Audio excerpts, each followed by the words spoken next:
administration is trying to get al-Qaeda put in charge there as they are in Libya. Finally, he looks at Boko Haram and he says, what has the Obama administration been doing about Boko Haram previously? Because before these children, these young girls were kidnapped, there was a horrendous campaign of torture conducted against Christian churches there. He points out Christian groups estimate that up to a quarter of 4,000 people killed by Boko Haram since 2009 have been Christians, and more than 700 churches in Nigeria have been attacked in the past 7 years.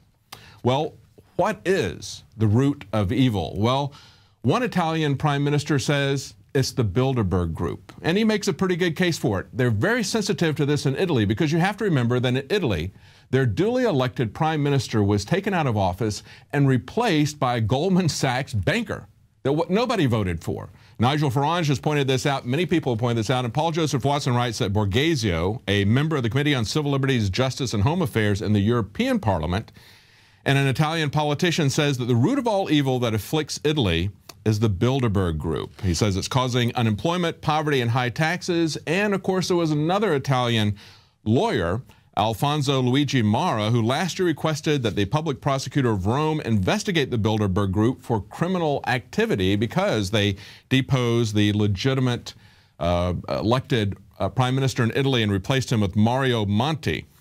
Paul Joseph Watson continues, he says, counter to cliches peddled by the mainstream media that Bilderberg merely represents a talking shop, there's numerous examples of the clandestine group formulating consensus for policy that's implemented soon after that.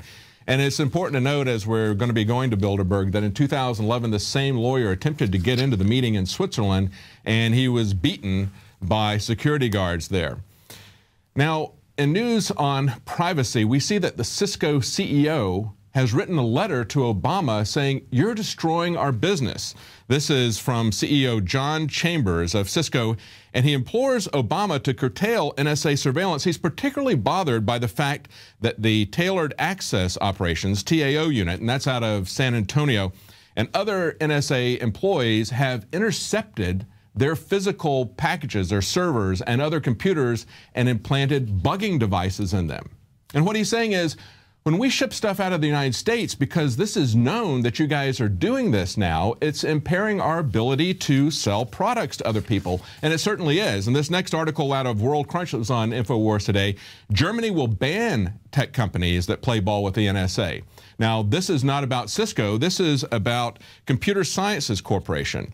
And they say in this article that's been well known for years that CSC works for the American Secret Services. But according to research done by a German paper, Süddeutsche Zeitung, they said that the government has now tightened rules for awarding sensitive public IT contracts. And in cases of doubt, suspicious companies will now be excluded from such contracts.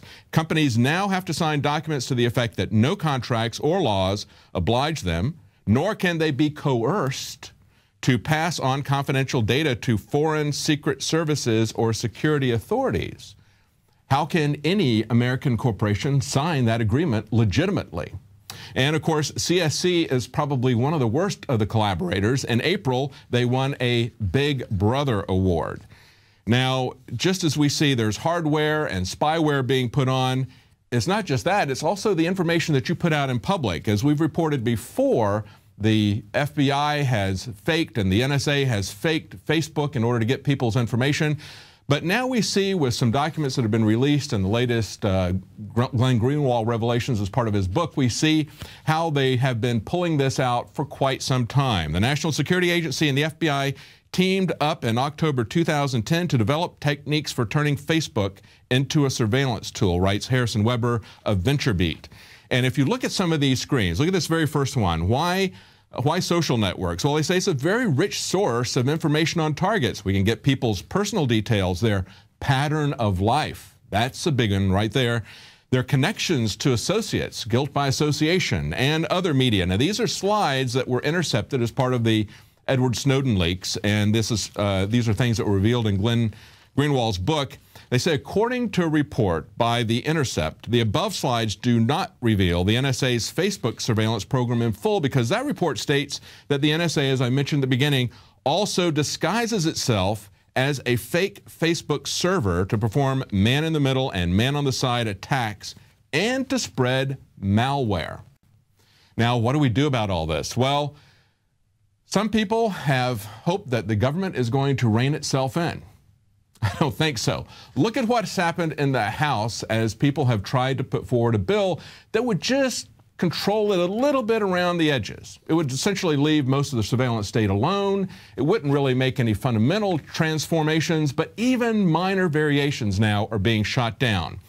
In this article from The Hill, it says advocates fear that the NSA bill is being gutted. Earlier this month, House Judiciary and Intelligence Committees came together to approve a compromised version of the quote-unquote USA Freedom Act. Now, this is being put together by the guy who wrote the Patriot Act, Jim Sensenbrenner, so it really didn't have that much of a constraint to start with, but the little bit of stuff that it had there is now being wiped out in the Republican-controlled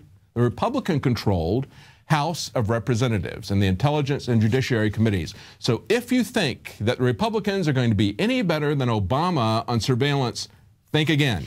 And here's what one of the staffers found out who was working for the Republicans. This person actually does want to see the surveillance state taken down and had a very interesting revelation. This is from Washington's blog, also on InfoWars today. NSA spying is a power grab. Now, this is a very high-level Congressional Committee security staffer, Diane Rourke, and she's working with the Republicans on the House Intelligence Committee. Here's what she said. She met with Director Hayden, and she said, my whole point in going there was to ask him why he had taken off protections and encryptions and the automated tracking. This is referring to what William Binney had put on. He said that this information could be tracked, but it would automatically be encrypted so that nobody could see anyone's information unless a judge authorized it. So she asked, why was all this taken off in the first place? She said, I asked this any number of times and he always evaded answering. And finally, I just decided I was not going to leave the room until I got an answer, so I kept asking. About the fifth time he looked down, I remember he could not look me in the eye. He says, we have the power. We don't need these authorizations. So he made it clear the power he was referring to was the Commander-in-Chief's wartime authority. Now, this is what William Binney. Now, remember William Binney, we've had him on the program for 32 years. He worked for the NSA. By the time he retired, he was their top technical advisor. He had global responsibilities.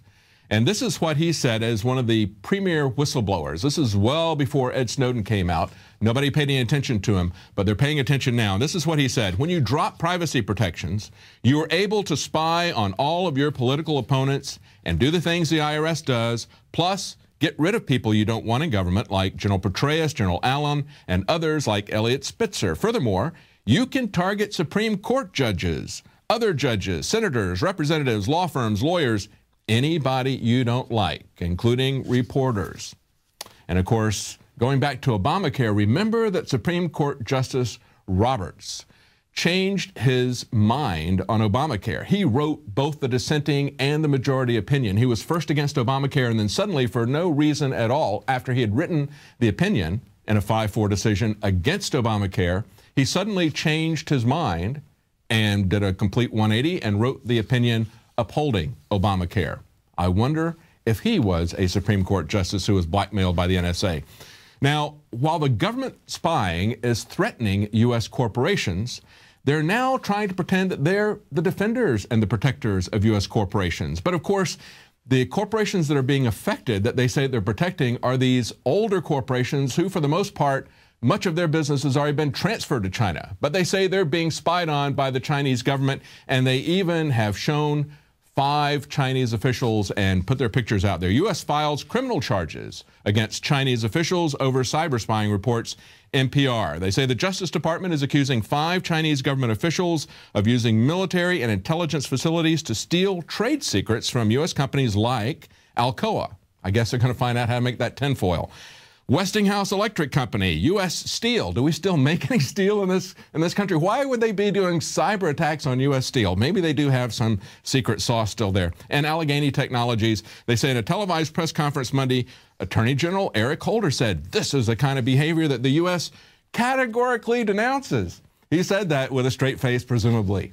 And listen to this. He says the success of American companies, this is Eric Holder talking, mind you, since our nation's founding has been the result of hard work and fair play by our citizens. That's right. The same administration that says you didn't build it is now not letting people build it in China, but of course they're going to protect us as the